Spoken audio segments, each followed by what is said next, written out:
Hey everybody, it's Rajesh here. And Tane here. Welcome to our podcast, Baskets of Knowledge, Chats with a Difference. In our podcast, we invite guests from around the country and around the world to talk about how they got to where they're at the moment. It's about a journey, it's about an experience, it's about their life. Kia ora koutou, everybody. Welcome to another episode of Baskets of Knowledge. I don't know where you are at the moment when you listen to this podcast here, but right now, as we're recording, it is bucketing down with rain out there in Auckland, in Taranaki, and in Marlborough. And you'll see why Marlborough is a connection for today. Tane, good to have you back. How have you been, and what's been in your basket of knowledge since we last spoke? Yeah, I've been good. Getting back into routine before starting a new job, and I think probably the biggest learning I've taken over the last couple of weeks has just been learning to adopt other people's perspectives. So I think, sometimes people notice changes in you that you sometimes don't often see yourself when you're living and breathing all the amazing things or challenges that you're going through. So I think it's a big learning for me. It's just been to, take on board some of that advice, because I think sometimes we get so caught up in our own values and what we think is right or wrong, or what we usually think we enjoy or not enjoy. So I think it's just been an exciting challenge to take on other people's perspectives and just learn to flourish in those learnings. Yeah, and I think what's important is everyone's got a perspective. Everyone has perspectives in life, and we can't control them. It's just what you do with those perspectives. You don't have to agree with them. You have to accept them.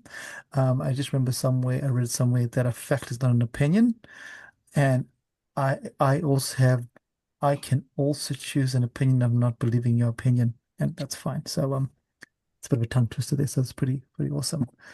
My learning is actually it stems from last weekend. I was crewing at a boot camp thingy, which is cool, which we'll talk about later. But one thing they raised there, which I've heard many times, and it got me thinking, was the three fears which we all seem to have, which is the fear of not being loved, the fear of not being good enough, and the fear of not belonging. And that got reminded to us in that session there, and I thought a lot about that, and it made me write a reflective post on LinkedIn about that, and to think about how we all go through those fears, and they're just normal, natural to have, but how we don't acknowledge that, and how we don't think about, the fear of not being loved is a real fear. The fear of not being good enough is a real fear. The fear of not belonging is a real fear. But what does it show up as? What does it manifest in real life? What does it look like? Is it anger? Is it frustration? Whatever it is. So yeah, that's just a thing that it's not a one day learning. It's going to be a continuous learning journey that I'm going to be going through, and that's going to be my basket of knowledge over, I guess, over my lifetime, to be honest. But enough about us, Tane. For those of you that have heard us before, we can keep rambling on for hours about nothing and about everything. But today we have a guest that we are pretty honored and privileged. For those of you that are regular listeners, you know that we scour the country, we scour the world to share stories of people that are pretty interesting and amazing, and we think everybody's interesting and amazing. So today's guest is someone that I only met last week, literally last weekend. And when I heard this person's brief story, it really got me thinking about this person's got something to share with the world about themselves, but also the bigger message that they want to share. So it is our privilege and our real honor to welcome to Bastards of Knowledge, Chris. Kia ora, Chris. G'day, fellas. How's things? Good, Chris. Good, Chris. Thanks for joining us. And you're from the wonderful sunny Blenheim, aren't you? Yeah, look, I'm a Dunedin boy. Grew up in South Dunedin, but moved to Marlborough and Blenheim about 12 years ago as a teacher. Oh, fantastic. And Chris, for those of us who know nothing about you, who is Chris today on the 11th of July? That's a heck of a question, eh? Yeah. You know, the holistic take on that question is massive. It's a guy that's acknowledging vulnerability. That vulnerability is something to really own. Chris Valli today is a guy that has had a lot of failures, a lot of disappointments, a lot of trying to make sense of fulfillment or lack of. And I guess to answer your question, honestly, on a Friday afternoon, it's I don't know. I don't know who Chris Valli is at the moment. That transition that we all go through sometimes, I feel like I'm certainly in that transition. I've got this resume with all these wonderful life skills and experiences, and done some great things. But I'm optimistic. I'm excited, and yeah, just chuffed to have the opportunity to talk about, I guess, the journey. No, beautiful. And what I love about that, there, Chris, is right off the bat, you're just being vulnerable about the fact that you don't know right now. You don't know. And too many times we are pressured in life to know, to have an answer, what you're doing. And, we just give an answer just for the sake of it, even though we're not. But I just love the fact that straight off the bat, you actually, I don't know. I really don't know. And if I was to ask you this exact same question maybe 7 years ago, what would the answer be 7 years ago? A teacher who was confused about being authentic in the classroom. A teacher who grew up in their Catholic upbringing, and teachers were seen as the authority or the respect. So the concept of critical thinking in the classroom or challenging your teacher was a concept that we never really grasped. So to answer your question, the guy a few years ago, back 7 years ago, was a guy that worked in primary school environment, a guy that was married, a guy that was doing musical theatre, and encouraged by the network that was the arts and wanting to pursue that at a secondary level. So Oh, fantastic. And I go back to 7 years, and I'm sure there's a lot more there, but we always go back to think about where we've come from because that molds where we are today in some way, some way as a human being. I'm going to touch on a bit of your teaching career. Was teaching always something that you wanted to do, or did you come into teaching because of some other life pathway? yeah, it's complex that answer, because there were certainly patterns. Leaving school, had trained as a journalist when I left school as a print cadet reporter with the Otago Daily Times. Had done summer camps in the States outside of Boston. And one of those summer camps was through the Harvard Medical School, and they had an affiliation with a boys' camp for those with insulin-dependent diabetes. So had done 4 summers over there as a counsellor, got really immersed in everything North American culture, and that provided a bit of a stimuli around perhaps this is a pathway. And it wasn't until I was in Queenstown when I was working for AJ Hackett, and the ex-girlfriend at the time was a early childhood teacher, and the mother suggested, or her mother suggested, you should be a teacher. And this is 06, 07, and I thought, there's no way I'm being a teacher. But the more I thought about it, holidays, the ability to be that kid, the ability to show empathy, and yeah, just be yourself, it really appealed. Yeah. Yeah, and once you made So, that choice, was it easy, smooth sailing into teachers college? And actually, how did you uh, choose? How did you choose primary versus secondary? Yeah, it's massive. So I did 10, 11 years of primary, and I think that transition from having had those life skills as an adult. So I went to teachers college at 32, 33, and I remember, through the Dunedin College of Education system, that first year primary intake, I was one of perhaps four blokes over 35 or around the 35 mark. There seemed to be a young feel, and it was confusing around academic versus life skills, and certainly struggled with some of the content with mathematics, grasping how maths was taught. But it was that transition from um, having a wage, having a salary, to doing it tough, getting through those 3 years, getting the bachelor, and the great learning was those placements that we went on, in the classroom, having specific feedback from the associate, and just the diverse learners that we had, and understanding that there's not one rule when it comes to teaching. You have to be so many things. At times it's that psychologist. Sometimes it's the ability to be flexible and to recognise through body language, to recognise people skills really. And I think for me that was the great buzz, was that you develop those relationships, and yeah, that was the motivation really. Just those kids who got a buzz out of seeing me being me, and the ability to bring that social and cultural lens into the classroom. It's so interesting that you went back to study at the age of 32, and so many barriers, so many perceived barriers, and we use the word perceive as Tanya spoke about perception right there. The perception that you're too old to study, or what are you up to? Why are you doing this? Yeah, you should have your life all sorted. But we know that's those are all perceptions and stories we tell ourselves or people tell us. So it's really awesome that you did that there and that you did it for the reason that you did. As you said before, getting in front of young people, doing the thing. And as you mentioned, being a teacher, you have tons of hats, which you're not trained for. Mm. You're not trained for, and I think that's important to remember. You have these hats, you go in and you're like, whoa, get into Yeah, it's a classroom. beast. It's a beast, and I think when you have gone through the education system as a kid, you often remember those primary school teachers that had an impact, or Yeah. perhaps the selective secondary teacher. It's a privileged role, and it's one where the landscape is changing, especially post pandemic, and some of the kids' learning needs and diversity, and having the upskill to really not only cater for the kids in the classroom, but your own well-being. I think and perhaps we'll tap into that, but understanding that you need to look after this because you Yeah. can't give if you don't focus on this. Yeah, and we'll definitely touch on that there. I just want to just complete your teaching journey before we touch on Chris. So we spoke about before that you started in primary and then you segued into secondary. What was the impetus for that there? In 2015, when I was teaching primary here, a parent at the primary school came up to me and said, "Have you ever done musical theatre before?" And the only time I'd done musical theatre was the Year 9 production, I think, at King's High School in Dunedin, where I think we did Oliver, and I was the Munchkin Farmer.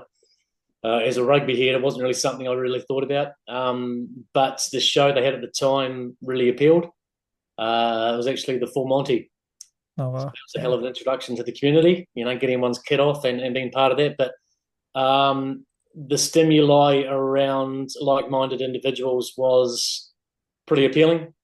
Some interesting blokes from different walks of life within the Marlborough community. So in 2015, that was my introduction into musical theatre. And for the next part of 7, 8 years, got consumed by it. 2016, Mamma Mia. 2017, Annie. 2018, we did Foot Not Flats. And then 2019 was privileged to be part of Phantom of the Opera in Oh, the wow. ensemble, which was remarkable. And in 2018, I had an opportunity to attend a drama New Zealand conference in Auckland, where I was just empowered by process drama, using the elements of drama to nurture, to scaffold, to facilitate, to really engage students at a different level. And I just thought that the arts was something I really wanted to pursue and needed to pursue internally. And so transition from primary to secondary in 2019 and term 3, which I guess is kind of the crux of why I'm here today in terms of in terms of mental health and in terms of well-being. So 2019 was a hell of a year. Yeah. And before we turn to 2019, I just want to acknowledge the fact that yeah, again, another growth opportunity for you where the last thing you did, musical theater, was in year 9. And then here we go, let's bring it on and all the opportunities that open up for you. That would have been pretty awesome for you for yourself as you saw the different challenges and that you overcame. Being in musical theater, I'm sure is pretty confronting at times, but also awesome in the fact that you're learning so much about so many things out there. Yeah, I look in a world post-pandemic where in 2020, what did we all do? We all went online. We all Yeah. went on Zoom. We couldn't go to the theatre. We couldn't see live shows. And for that first duration in 2020, where we did the press up challenge or the ice bucket challenge, or we did something to connect through the screen, there's something very tangible and very real when you see a performance, because it starts to question your own values or your own reflection on life. I mentioned you talked about reflection recently, Pradesh, and if we're not reflecting, then we're not growing. And the arts for me has opened up a world of opportunities. I think the biggest challenge or excitement was when we did Les Miserables in 2022, at a time when throughout the country the pandemic really impacted on the art scene, and luckily Marlborough had a window in terms of their calendar in May 22, where we were able to put on the Great West End musical at the top of the South. And Blenheim's got a hell of a reputation here in terms of the talent, and being cast as one of the students on the barricade was massive. How do you understand the rebellion back in 1830? How do you portray that in a way that's convincing? How do you show the political message? How do you convey the score? How do you open your mouth or your characterization to really give it some authenticity? And the people that you do these things with are just the most remarkable people. Doctors, lawyers, day jobs, farmers, from all walks of life, and they come to this rehearsal space. It was the best thing ever. Yeah, and again, this is a shout out to anyone listening out there that challenges why we need the arts in our life. I think that we're all innately humans crave creativity. We crave and we go towards the other side of our brain, which requires connection, and connection comes through the storytelling, and storytelling through theater is amazing. Yeah, it is, and it's a phrase that I've heard differently. Recently, storytelling, story showing. There's something in theatre where you use those nuances, whether it's a look or a hand gesture, the ability to sometimes the little things in theatre or in musical theatre or acting or on stage entices the audience. Those awkward silences are pretty powerful. Often when we're performing or presenting or talking, that we have to give it that. But often when we have those dramatic pauses, it's a connection, and it's that sense that sometimes quiet moments are pretty powerful. So yeah, brilliant. Yeah, it's a bit like what Viktor Frankl says. Viktor talks about the pause in between a response and reaction. The pause is the most powerful thing, and you just articulated that really well there. Thank you. So, Chris, this is really beautiful about the arts.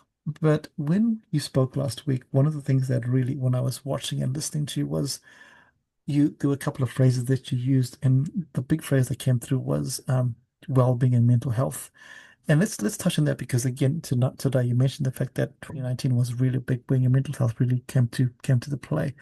What was the sign for you that, hey, man, this is something, I talk about it because mental health comes up in different ways with different people. What was your sign where actually something was off kilter for Chris? Honestly, I didn't recognise that I was doing it tough. I think the ability to be a teacher and be in front of kids and then doing the musical theatre became something that you do, and it normalised some insecurities, or it normalised the mental health. I had moved in with my ex-wife's in-laws while we built a home, and that was a long time, 14, 15 months while we lived with the in-laws. It's very hard as a man in his early 40s to be independent. I lost that independence. I kind of felt like I lost the sense of my role within the relationship as a father, as a husband, because often I would choose to do musical theatre or go to rehearsals. I think it came from being quite sleep deprived, just balancing life, just trying to acknowledge that I had a job to do as a teacher or go to a rehearsal, but I never acknowledged my ex-wife's interests or quality time. And it wasn't until that transition into secondary where I didn't have a toolbox. I didn't have strategies. I wasn't effective in terms of recognizing defined behavior. And in September 2019, instead of being proactive, I was reactive. And I guess we'll talk about that soon. But what actually happened was a snowball effect in terms of a person who was really knackered, really struggling to have voice, and the voice that I gave was a voice that was not the voice I wanted to give. So yeah. Yeah, and Chris, this is important because as you said before, you had no idea this was happening. Your life was happening at that. It's hindsight is amazing. Yeah, hindsight is amazing. But at 2019, if anyone said to you, "Hey, Chris, mental health question mark," you'd be like, "What are you talking about?" Because unfortunately, we don't see that until something happens. Yeah, and the two words mental health. As a teacher, you train and you understand the Dr. Mason Jury model of Te Whare Tapawha. Yeah. I suggest that it's a human model. I think the Māori focus for so long has been such a wonderful lens, especially through spirituality and connection to the whenua, connection in general. And, the John Kerwins of this world, the Mike Kings, they normalised it. I think for so long as a Dunedin boy growing up in South Dunedin and drinking spates or eating a cheese roll, there was a perception that you did just suck it up. If you've had a bad day, then that's character building. Or if you've had a bad couple of days, then get on the piss and drink that away, or play some sport and show that aggression out in the field. When you start to really show emotion and put your hand up that you are struggling, I think that's half the battle. Yeah. Yeah. Yeah, that is half the. In fact, that's the start, right? That's the start when you do that there. And I think I'm going to bring Tana in here because Tana, if you're comfortable sharing, you've also experienced that recently as well.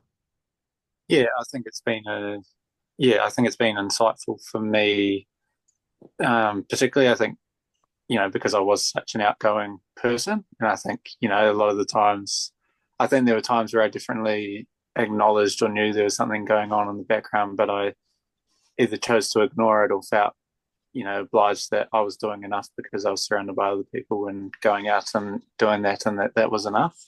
But I think, yeah, again, thankful for my parents and other support networks that I guess acknowledged and pushed me to be open about the struggles. And I think it's definitely something that I'm obviously still going through. So something I'm learning to accept. And I think that's probably the toughest part, is acknowledging it. And once you do that, then it's I think it's always a tough conversation to have, but it's one that helps you come through the other side. Yeah, and thanks for sharing that, Tana. And I guess the question I have, mate, is what was that sliding door moment? When did you go, yeah, I need some help here? Yeah, I think for me, the turning point was just I could tell I was just constantly running myself to the ground. I was just go, go, go, and never really stopped to reflect on what I was doing or why I was doing what I was doing.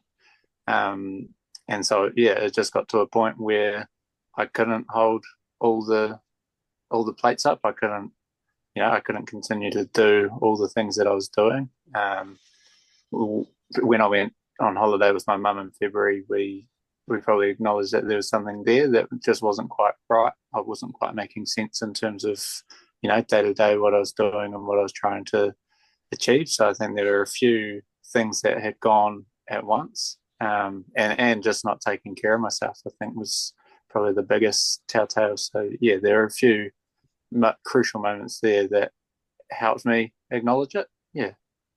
Thanks for sharing that. And here we are, three blokes in different parts of the country. I think there's something really organic and something really lovely about, expressing that headspace, because it's good stuff. And it is very real. And I think this is as you said, Chris, acknowledge the fact that as males, it's really hard to have this I'll rephrase that. It's not hard to have the conversation. It's the perception that it's hard because of the perception of other people. But when you are allowed to speak your mind and allowed to speak without a fear of judgment, so much powerful words come out. And I'm part of a men's group, and I joined that in October last year, and that just changed my whole world. It just changed my whole world dramatically. And just the fact that you can share openly without any judgment, but also you realize that a lot of men go through the same sort of things. They might be packaged a bit differently, but those base fears we spoke about and when I first started, the base fears are still the same for us all, but they're packaged up very, very differently. So And also, you can't develop any relationship, whether it's with your partner, your mother, whoever, with students, whatever that scenario might be, until you work on this. And that's a hell of a learning. So yeah, and you're right. When you, as you said before, when you look after you, things start changing. And let's talk about looking after you, because there was a point at that point, as you said, you weren't looking after you, and something happened in your world where I'm not going to share that. I'll let you tell the story. Where you realize, okay, Chris is not Chris anymore because the world crumbled very quickly for you. Yeah, I think to provide context, so for the past 4 years, I've been working as the local community journalist with a community paper here in Blenheim. And in March this year, I was at my daughter's tennis game, and I got sent a link on Messenger, Facebook Messenger, from a theatre friend, and opened up the link. Didn't really make the connection really around the story and who the story was about, but the headline had read, aggressive teacher who bullied students struck off. And the first intro, first sentence had my name, Christopher Valli, with quite hot head. When you read a headline like that, and something happened in 2019, 6 years ago, it opened up a can of worms again around mental health. It opened up a can of worms in terms of working on my well-being to get better. So to answer your question, that was the context about what I'm going to launch into. So in 2019, I was at a college and noticed a lot of the students in my year 10, year 11 English class had such diversity around their learning, especially with English or literacy or the ability to read, write, oral language. But the biggest crux, for want of a better word, was the amount of cell phones in the classroom. There wasn't really a policy at the school per se. The policy was that the teacher would hold a tote tray by the classroom door before the kids arrived. Kids put the cell phones in the tote tray and they get the cell phones back at the end of class. When I moved into the new home in August, September 2019, I had a commute from Blenheim to Picton, 20 minutes, half an hour drive. In some ways, that was lovely because you get that headspace as you go to work. For whatever reason, that day when I turned up to school, I had a couple of students who I had a few battles with in terms of their inability to show respect or to comply with the expectation. And it's really hard to establish relationships with students term 3 in a school year when the previous 2 terms would create that climate or that culture or that environment around expectations. To cut a long story short, I had a defiant student and I asked that student to put her cell phone away. She wasn't compliant. And I got this internal feeling inside of, what's her deal? Shall I do something here? Or how do I do what I need to do? And it's abstract now because it's 2019, so it seems a long time ago. But from a quick synopsis, I approached that student, walked over to that student. Actually, we're in the computer lab. So, I'm over here, sort of standing, walk on over and have the conversation, and she's ignoring me and decided to react and physically took the cell phone out of her hand. As soon as I knew that, I knew I lost it as a professional. I knew I lost the relationship. And as I physically took the cell phone off her hand, I started cursing around my frustration and using language which wasn't fit for any teacher, any person, any professional for that matter. So for the best part of 5 months at that school, I had a real battle with cell phones, with my own professional ability. In 2019, I was doing 3 shows. I did Phantom of the Opera. I was doing musical theatre, I think called Stars in Their Eyes, like the TV format, Winners Boy George.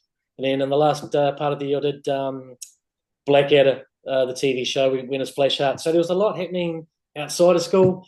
There was a lot happening as a husband. There was a lot happening as a teacher. I just didn't recognise how buggered I was, how angry I was, how tired I was. At the end of that year, my registration was up for renewal as a teacher. And so when you have your renewal when your registration is up for renewal, it gets sent to the Teachers Council. In January 2020, I had found a new position at another school as the head of drama at a local college here.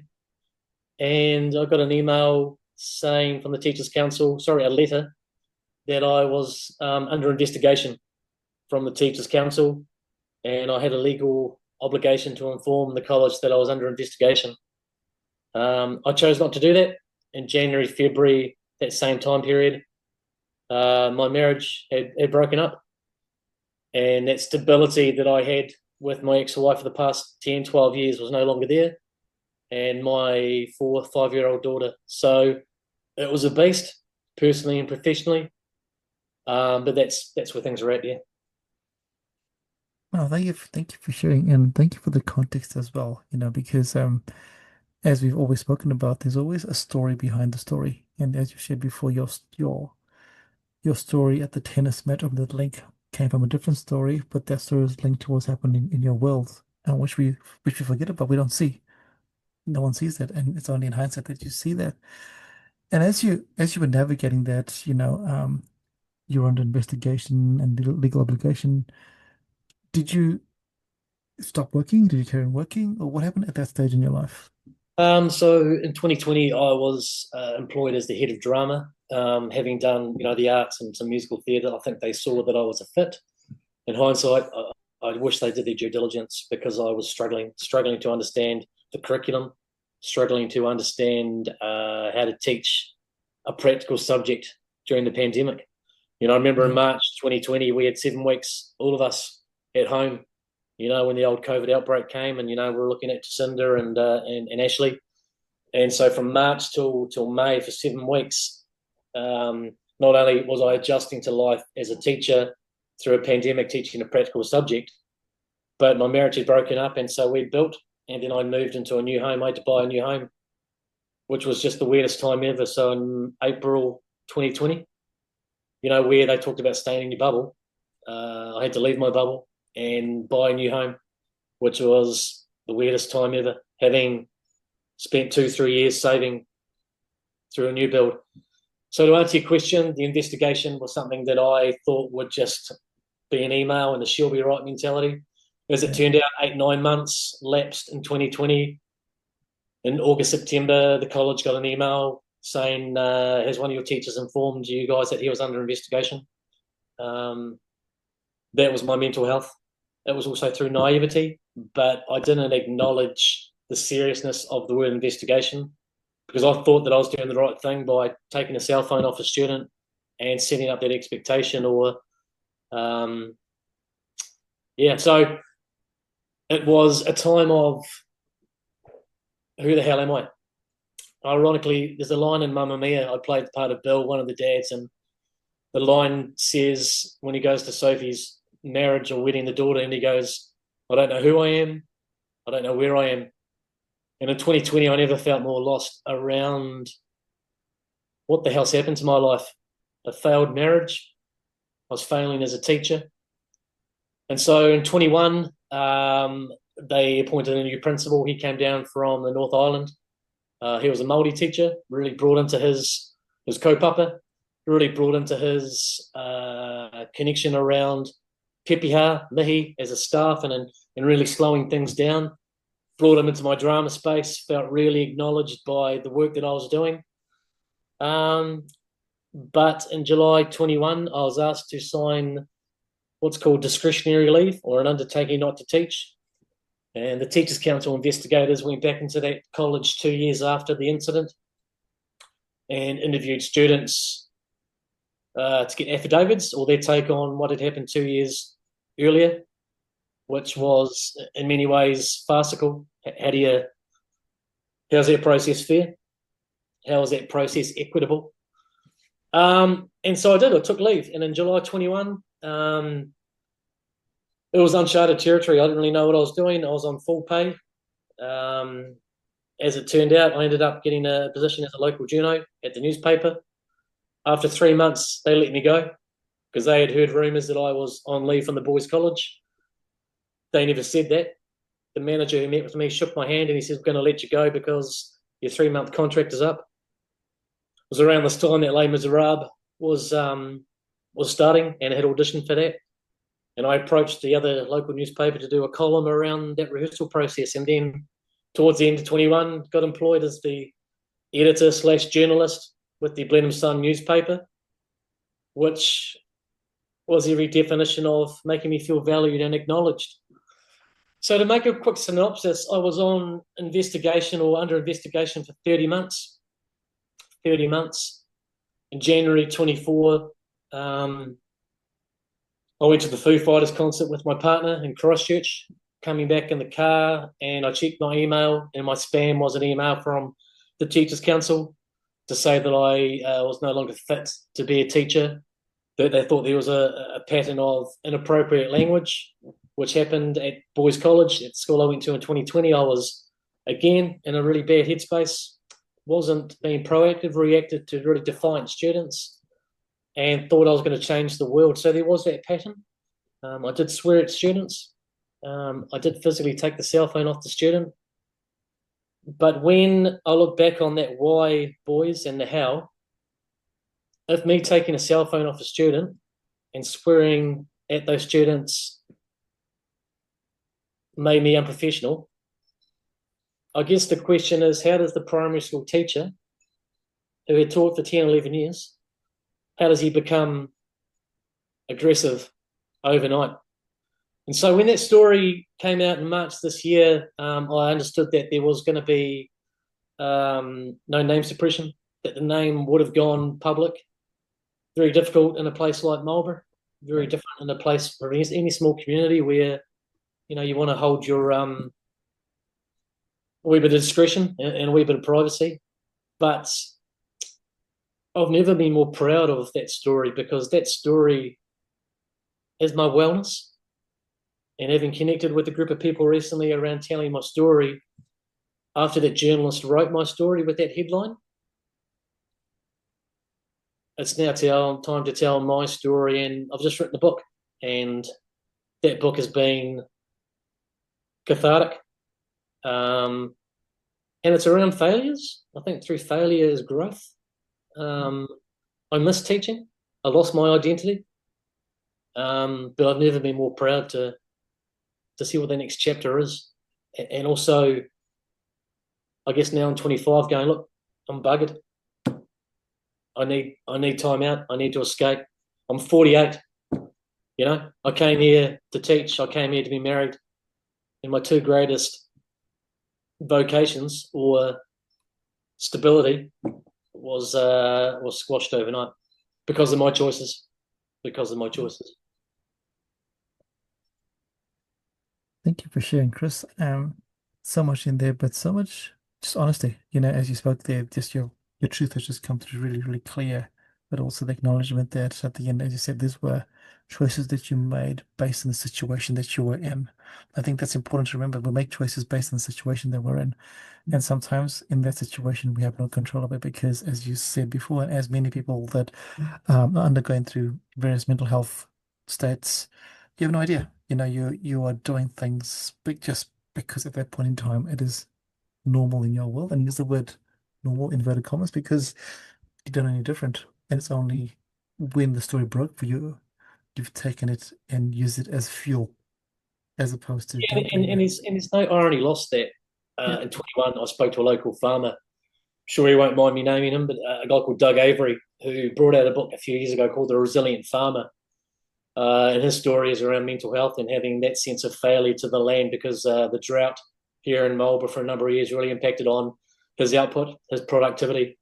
And so when I was interviewed Doug back in 21 around his own mental health, there's no irony that 4 years later, he's now my confidant, my support person around being buggered or being knackered.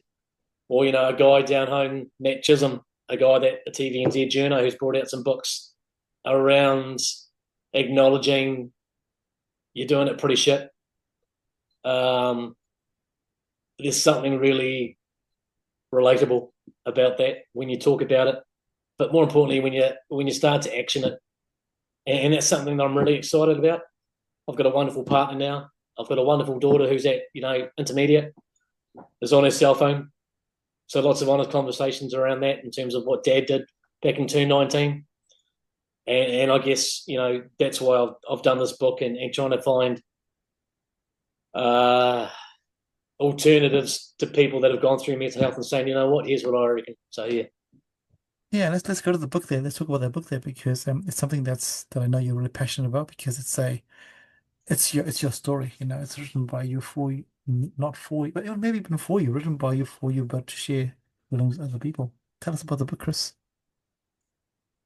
Can I ask you first, have you ever written a book? Yeah, sure. I've written ebooks, but nothing crazy like that there. No. Yeah, it's a weird concept, eh? And so for Yeah. a guy that I think as a kid, I remember the first book I ever read was The Lion, the Witch, and the Wardrobe, C.S. Lewis. that imagination of going to the back of the wardrobe and going into Narnia, or reading cricket almanacs or rugby almanacs, or the Michael Jones story, or the Mike Brewer story, a good Otago rugby stalwart. To think that I had a story as a local journalist was something I really didn't want to pen, because I had put to bed what had happened in 2019 and 2020 in terms of teaching in Headspace. It wasn't until I recently reached out to some like-minded people, and you know who those blokes are, or who those people are. But more importantly, when I saw the headline, and the headline did read, "Aggressive teacher struck off bullied students," it made me go, you know what? That's not accurate. There's some parts of that story that are factual, absolutely. But the journalist had a responsibility to reach out to me and get some fairness or equity in the story. He never did that. So for me, writing the book came about from that headline. It came about from being made recently redundant. So in May this year, after that story came out, in March 25, the newspaper that I work for rang me. What a concept. They rang me on a Zoom call out of Christchurch to say that I was no longer going to be part of their business model moving forward, that they needed certainty for their business model, quote unquote. I was writing 10 to 15 stories a week as the sole journalist. I had talked about going into real estate 6 months, a year ago, with Harcourt's Marlborough, and the opportunity to join in real estate. And the longer I thought about it, the more it didn't really align with my values. How do you pay a mortgage on commission? How do you get ahead when everyone's doing it on video or social media? Didn't really feel authentic to me. So after being made redundant and let go, the mayor actually called me shortly after I got made redundant, which was a hell of a buzz around, what are you up to? What are your plans? And I didn't really think about writing a book. And so I did, because I had time up my sleeve. And there's no greater time when you're in transition, when you start to pen a few reflections, and 27,000 words later, a book with a title that goes, "Put the Phone Away," because there's a broader context in terms of screen time, anxiety, depression. I saw it. I saw it in school. I saw it. You see it at the bus stop. You see it in the boardroom. Here we are using Zoom to connect. There's no irony lost there, that we're not face to face, that we're not tangible, that we're not feeling emotions or that humanness. Yeah. So the book for me is called "Put the Phone Away," but it should be called "Get the Fuck Out of My Classroom," because that's what I said. And I was angry. I was sick. I was lost. I had no toolbox that I talk about. And the book isn't about making money. It's not about putting it in an airport. It's not about, getting it at Wickles or Paper Plus. It's about me being authentic and being truthful to my mistakes and my failures. And I do feel lost that I'm no longer a teacher. But through the arts, through musical theatre, through being the journalist, being the writer, and now an author, the book's given me a real motivation, a motivation around baskets of knowledge, a motivation around putting the phone away, but also influencing potentially people especially blokes, who need to recognise when they're struggling. So Tane, when you said earlier that, people picked up on that vibe or that sense of headspace, that's brilliant, man. It's brilliant that you've got people to do that, because in a region like Marlborough, which has the highest rate of teenage suicide in New Zealand, Marlborough, the highest rate of teenage suicide, when you see kids at the library that are doing this, or they're getting a like or a notification or an upload, that scares me. And it scares me because for me to get my book out there or my word out there, I've got to go through social media. I'm wanting likes. I'm wanting notifications. Explain that to me. The day of, being on a typewriter, doing a transcript and putting a book out there, for me, this book it's about closure, but I don't think it will be closure, because I'll be talking about it until hopefully Yeah. I can have an influence. And if I can, then I've won. Yeah, and I think this is why you're here, right? You shared your story, a bit of your story last week, and you're here. And I think that whether it's one person or 50 people or 100,000 people, I think the fact that your story is real, and when I say real, it's about that it's you haven't sugarcoated it. It's your story, and even though it's called put the fun away, the put the fun away construct is, as you said before, it's all in all parts of our life. I know I'm guilty of, I moved to Auckland in October last year, and pre-October, I was in a job where I'd be traveling. I'll be driving around, being in classrooms, and I do look at my phone a lot. And I'd use my phone to take selfies, as Tanya knows, but that was to share my experience. But now, moving to Auckland, you will find me, Chris, just on my phone on the bus, you know, and that's not who I am. But I've become that because everyone else around me is doing that. Normally if I think about my past, they'd be on phone, you'd be talking to the person next to you, you'd be learning it from them, you'd be doing, idle chit chat. You go to the doctor's surgery or you go to anywhere where there's other people. You talk to people, just random strangers, but now all you do is you go straight to the comfort zone of that phone because And it's funny, because back in the day, I mean, I'm 48, but when we went to a party in the 90s, we would have a cigarette or a Bacardi Breezer in our hands. So our hands were consumed. The cell phone's become the new cigarette. Or, yeah, I'm uncomfortable. I don't feel like I need to be in that social connection. So I'm going to escape, pretend that I'm busy or engaged because I've got a notification. And it's funny, yeah, man, and you're spot on. And I've got to model that behavior as a dad.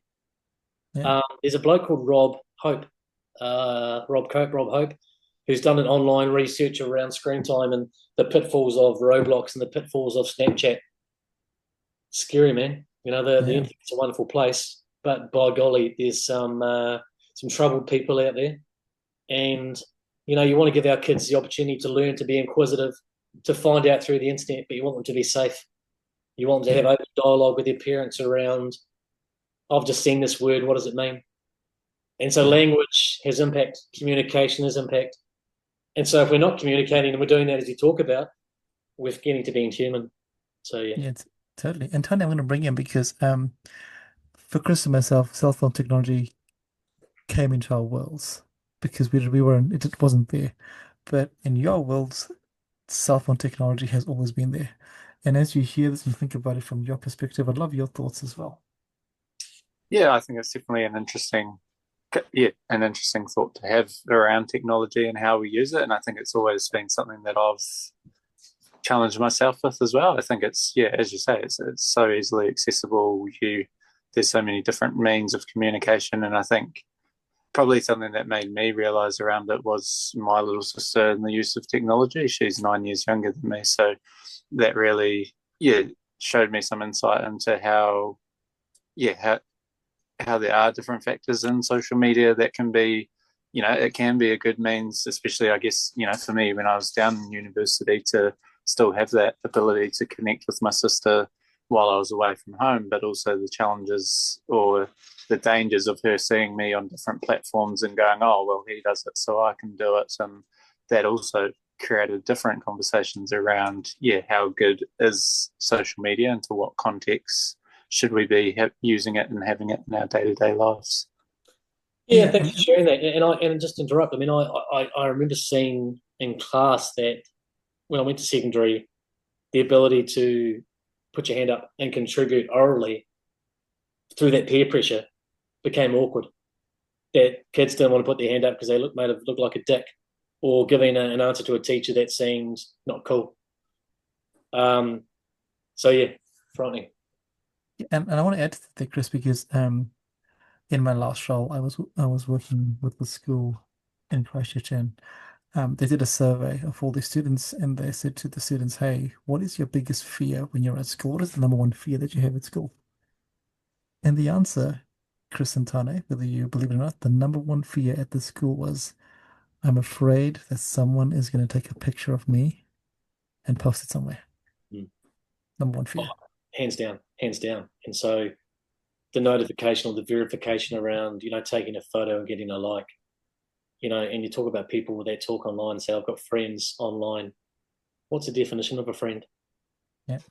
Through your struggles, through your hardships. I just sort of go off a wee bit on that. So, and that's a really interesting point. So the movie Tina, I don't know if you've seen the movie Tina. Yes. Yeah. A lady who lost her daughter, Samoan Polynesian lady, out of the Christchurch earthquake, lost her daughter. And I actually saw that last night. Man, did I lose my shit. I've never felt more an emotional connection around how standing up for children and being present for children and listening to kids and being present and using the arts such as the choir. By golly, we do some great movies here in New Zealand, and the movie Tina just gave me a sense of the arts again, through song, through collaboration, through critical thinking. They brought their sense of unity and teammanship through singing, and a lady who showed her vulnerability. That old school technology or that old school behaviour around, if you're going to answer back or show no respect, you get the jandal. You get the jandal. Hard case around some of those old school values around what does respect look like. So yeah, wonderful. Yeah, it's a fantastic movie if you haven't seen it before. For those of you that don't live in New Zealand, find a streaming service that offers it to you because it's a really powerful story. We're sponsors plug there.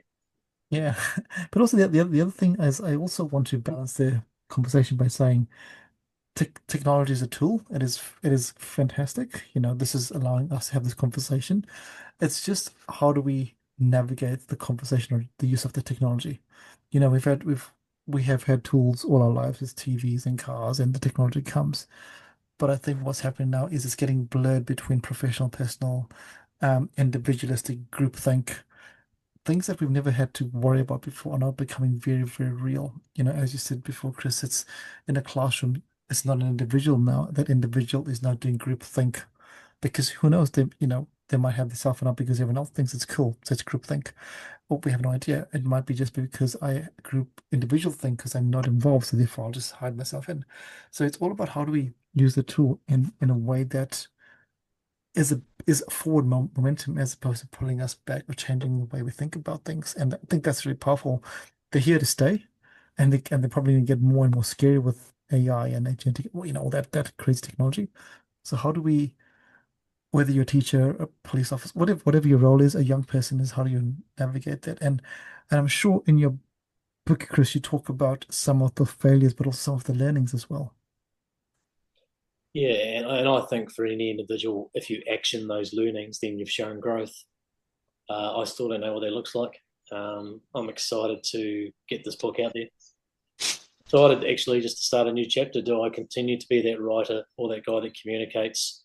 I love writing. I love being that journalist, and that's why it hurt in May this year to let me go when they needed quote unquote certainty for their business model. I was bored as a community journalist because, again, you've got to find a job which aligns with your values, and those values to me were holding people to account as a writer.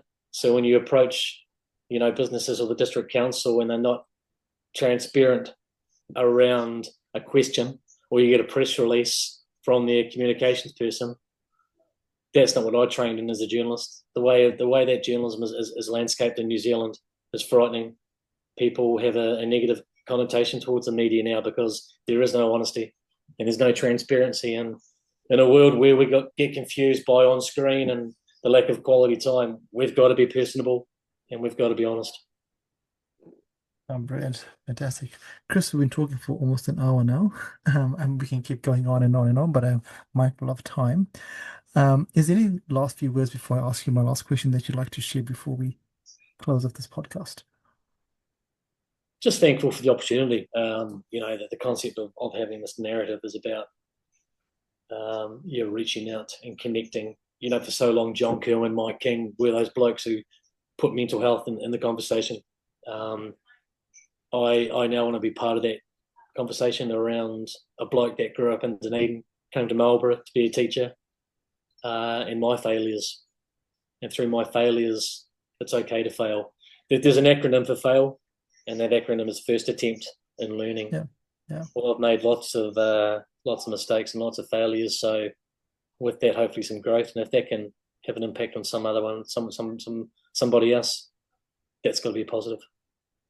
And I think the big thing you've said there is the growth. There's failure, but there's also learnings, and the learnings that you've had.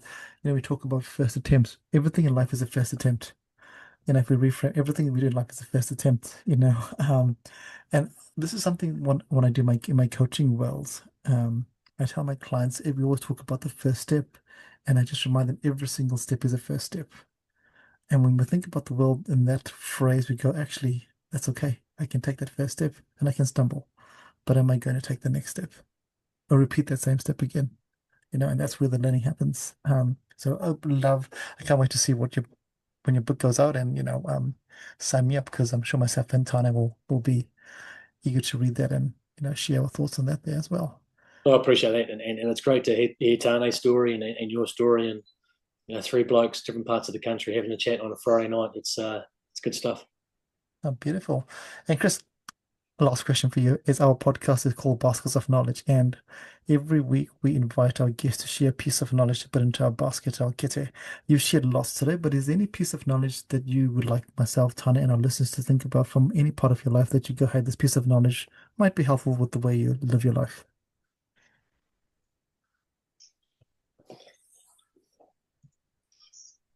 To be honest in a relationship, and honesty comes from being uncomfortable and having uncomfortable conversations to find solutions. That whatever job that you're in, that it fulfills your basket, and fulfillment's a massive word, that you stay true to your own intrinsic values and the why behind it. And that ultimately that you are having an impact, because when you help other people, there's no greater feeling than that primary school teacher that taught a maths concept to a year 4 student, and that kid got it. And I didn't have to talk, because that kid talked about their co-construction, or the ability to convey what they were thinking, and then they get the conceptual understanding. So yeah, there's a bit there, but just being true to yourself, man. Totally. I love that. What I'm hearing there is honesty in any relationship, and the truth, finding your why, but helping other people, and the biggest thing is if you implement all of those things for yourself, then hey, you'll be smiling. Absolutely. You'll be crying, but that's okay. Absolutely. Beautiful. Tana, any last questions? No, I think it's been an awesome conversation to have. So yeah, thank you, Chris. Thank you, man. And it's great to hear that you're in the mighty Naki. I'm a good rugby head, so anytime the new Plymouth Bulls are mentioned, or the Taranaki Bulls, it's a big thumbs up from me. So, yeah. Oh, Tana's a big fan. Oh, don't you worry about that. Yeah. Awesome, Chris. Thank you so much for your time today. For our listeners out there, hopefully you've had a listen today, and you've either resonated with what Chris is sharing, or someone in your world that is going through what Chris has gone through or going through. Because we all go through different struggles in our life. This is part of life. Life, struggle, and life go together. Life is not hunky dory. And also, like Tana said, what he's going through as well. It's just an acceptance as well sometimes. And when you accept, then you can change. But when you keep denying, then it becomes much harder. So thank you, Chris, for joining us. And again, when the book goes out, we'll be sure to put it out there in our different socials, so you can find a way to get it from. So put the phone away. Put the phone away. Put the phone away. Put the phone away. What a powerful, powerful statement there. Until next time, everybody, don't forget to keep smiling. Don't forget to find something to make you smile as well. Keep safe, keep dry. And the most important thing of all is, don't forget to put something into your basket of knowledge. Until next time, ka kite, everybody. Peace.